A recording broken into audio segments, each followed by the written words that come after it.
Morning, everybody. We are in Grand Junction today, and if you don't know us, we travel around the country, just kind of bop around, stay places for usually about 2 weeks at a time. That seems reasonable.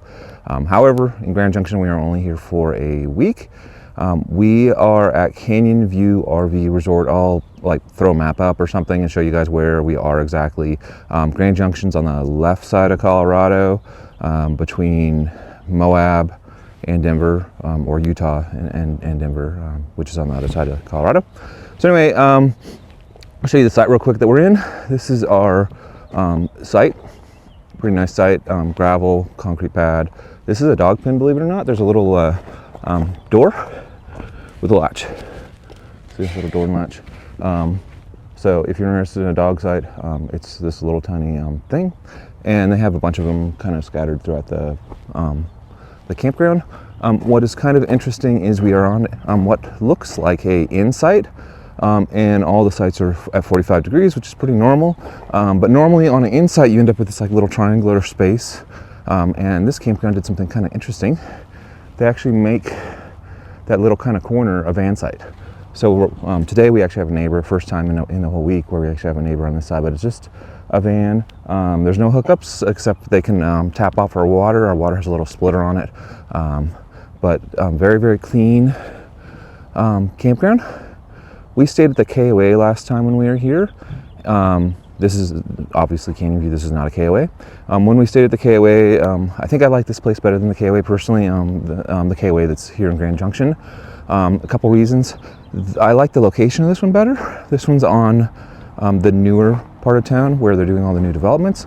This one is right within a mile of a Kroger, a Dick's, a Cabela's, Sportsman's Warehouse, an entire mall. I just named a bunch of sporting good places. An entire mall full of stuff.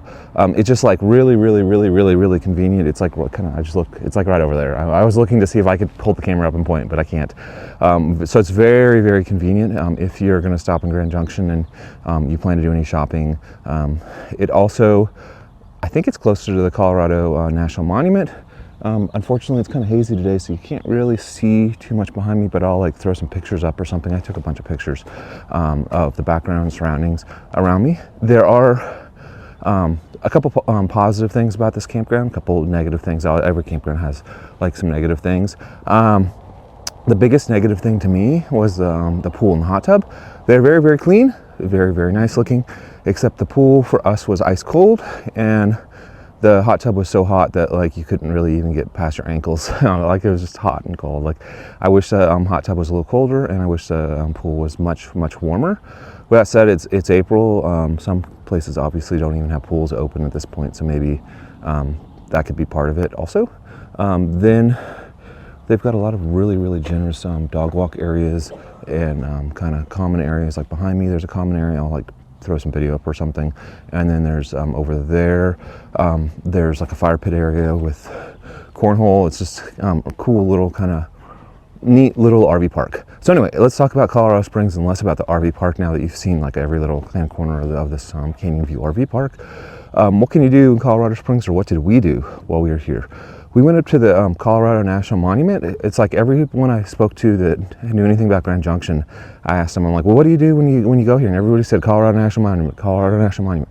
It is about a 1 hour drive through the mountains, basically, that overlook a bunch of really nice looking geographic features, gorges and mountainsides and stuff, and I'll throw some pictures up. It's a national park, so I can't put video up, unfortunately, but I can put photos up. So you'll see a bunch of photos of the Grand Canyon National Monument, and then it ends off in this little tiny city that I cannot remember the name of, unfortunately. Maybe I'll throw it on the map or whatever. That's really close to Grand Junction, but it's not Grand Junction, maybe 15 minutes away. On interstate time, and there's really, really cool little shops. The couple things I learned about Colorado while I was here is everybody, it seems owns a mountain bike. Everybody here wears Patagonia all the time, the clothing brand. It seems there's a lot of pot smokers, but I think Colorado was the first place to legalize pot, and there's a lot of Subarus. So that probably summarizes Colorado. It might sound completely stereotypical, badness, but anyway, that's the feeling the vibe that I get here. The Carhartt that I'm wearing is like way out of style. Like that's not what you wear in Colorado. In Colorado, you wear the Patagonia or whatever, is from what I can tell. Oh, there's some airplanes above me. Like, of course, this is the first time I've ever seen airplanes above me at this campground. Can't even get them on the video, but there's a bunch of little Cessnas up there. There is normally no airplane noise here. It's normally very, very quiet, but for whatever reason, while I'm shooting this video, 3 Cessnas are deciding to dive bomb me or whatever. There is a highway that is nearby. If I turn around, there's a retaining wall behind me. It's like kind of right here. That's maybe 1,000 feet. Then maybe 100 feet past that is the interstate. So normally I would say, you get all this interstate noise when you're near an interstate, but not here. There's actually very, very little road noise. And the reason that, for that in my mind is because there's no hill. So since it's flat, you don't really hear exhaust brakes, so it's not very loud. But it is very, very close to the highway. That's the first thing you're gonna notice, like when you come up here, and if I don't say that in the video, then somebody will probably get mad. The other thing that's really cool in Colorado Springs, other than mountain biking, because mountain biking is a big thing here, but I did not do any mountain biking, so I can't really tell you much about it, but apparently it is a big deal here, and there are mountain biking monuments everywhere, is drinking is a big thing here. So there's a little speakeasy in town. It's not technically a speakeasy because it's not like a hidden place that you have to like know a secret word to get into. We've been to a couple of those. It's like a public speakeasy. So it's a bar that's designed to feel like a speakeasy, but they have a sign outside and you can just like walk right into it. So anyway, it's called Mooney's, or Moody's, I think. Very, very nice. Make sure you get reservations. They do fill up, but you can sit in like the lounge area in front and order food if you for whatever reason forget to get a reservation like we did, but it's like a bourbon whiskey speakeasy. Really, really cool. Then the other thing is vineyards. There are a ton of areas that you can go wine testing in. There's a specific area near here called the Palisades. You want to go down there and you want to have a designated driver with you, or like a limo service or whatever, because you're going to get trashed most likely. And there's just so many different little tiny vineyards and little tiny spots to bop into. It is amazingly fun. I would say just hit their websites and look at their websites to see what they have like at each one. One of them did cider, one of them did some whiskey, a bunch of them did wine. So it really depends on your flavor profile, on if you like red wines or white wines or bourbon or what you like, to which ones you stop at.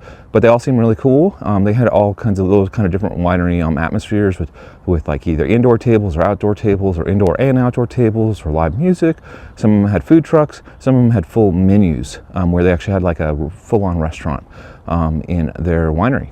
So anyway, really, really cool thing to do. What else? That was like oh, we also played golf while we were here. But I'm going to destroy the name of the golf course that we stayed at. Maybe I'll just put some pictures on the screen with a name. But it was like Paragata or something, a very unique name. The cool thing about the golf course was it was backed up to the Colorado National Monument.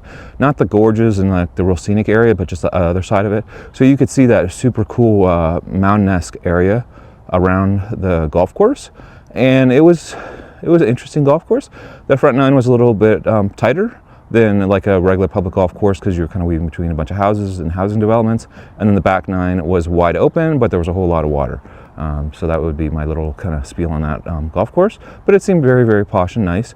And like I was saying, this campground, it seems like it's very posh and nice.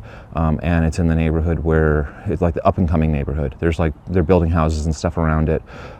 So this would be probably the side of town that I want to stay in next time when we come back to Grand Junction. And probably this might be the campground that we stop at. I don't know if we would pick a different one or not, just to do something different. But it definitely probably would be the over the KOA between the two that we have stayed at. The KOA just kind of feels a little old compared to this one, and doesn't feel quite as upbeat. And then the location in town, this one isn't. It feels like it's in a far better. The other one isn't in the ghetto, but not by any means. But it is. I don't know. We prefer for this one.